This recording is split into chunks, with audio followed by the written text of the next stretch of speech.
मालेगांव का डोगराले गांव, महाराष्ट्र। तारीख 16 नवंबर 2025। जैसे-जैसे सूरज की किरण इस गांव पर पड़ी, माहौल ही बदल गया। हर जगह लोगों की भीड़ जमा हो गई। सड़कों पर लोगों का गुस्सा देखने को मिला। हर तरफ तहलका मचा हुआ है, अफरा-तफरी मची हुई। यहाँ तक कि कोर्ट के दरवाजे पर चप्पल तक फेंकी गई, तोड़फोड़ की गई।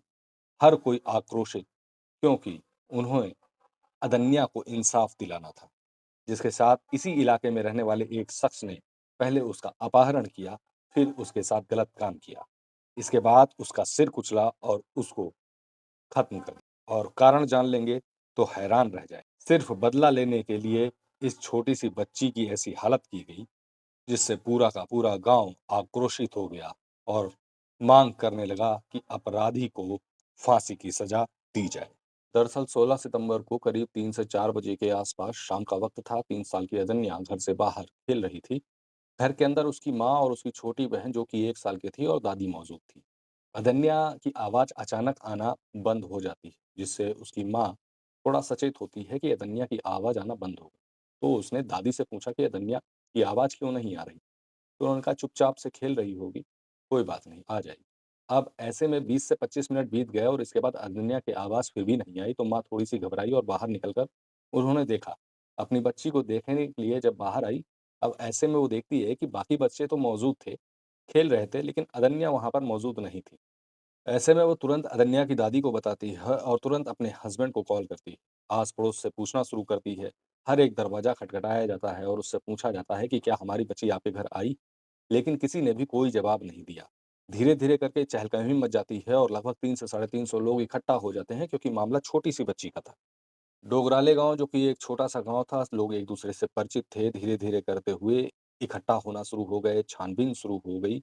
लेकिन इसी छानबीन में उस बच्ची का कातिल भी मौजूद था, जो कि ढोंग कर के रो रहा था और बच्ची को ढूँढने की जद्दोजहद कर रहा। अब आधा 1 घंटा बीत जाने के बाद ये सब पुलिस स्टेशन जाते हैं। वहाँ इन्फॉर्म करते हैं कि एक छोटी-सी 3 साल की बच्ची गुम हो गई है, जो अभी तक नहीं मिली है। चूँकि मामला बच्चे का था, तो तुरंत सचेत हो जाती है और अपनी छानबीन शुरू कर देती है। अचानक उसी गाँव में मौजूद एक शख्स बोलता है कि पास के जंगल में एक जो टावर लगा हुआ है, क्यों ना वहाँ चलकर देखा जाए।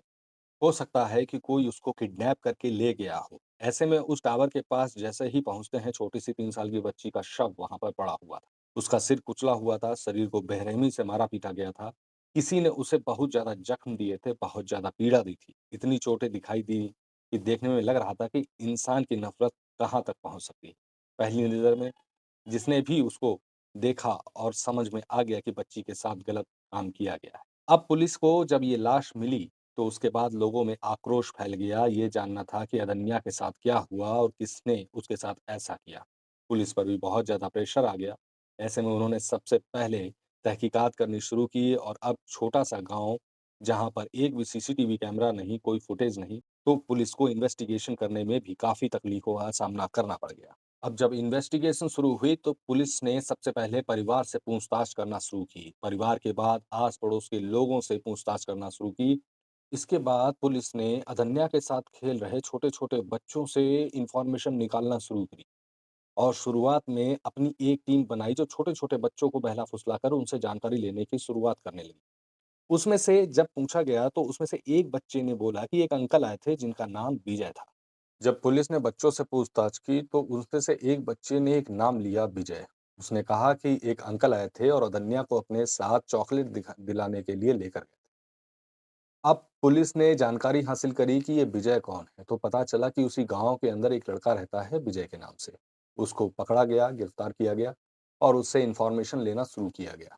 उसके बारे में पता किया गया, उससे घटना के बारे में पूछा गया। शुरुआत में कुछ आनाकानी ज़रूर करी, लेकिन जब पुलिसिया भाषा समझी गई, तब उसने सच बोलना शुरू किया और कारण जान लेंगे तो वाक़ई में हैरान हो जाएँगे।